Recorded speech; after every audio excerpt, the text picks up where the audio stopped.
Here I have BLACKVIEW BL6000 Pro, and today I'm going to show you how to perform factory reset operation on this device.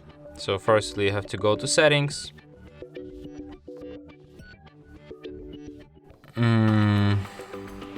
then go to the system section, then go to the reset options, select the last option, erase all data factory reset, erase all data and erase all data once again, and after that your device will be restarted in about a minute or two.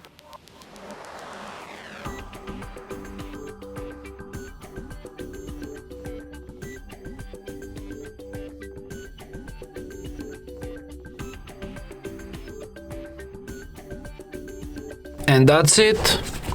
Thanks for watching. If you find this tutorial useful, don't forget to hit that like button and subscribe to our channel.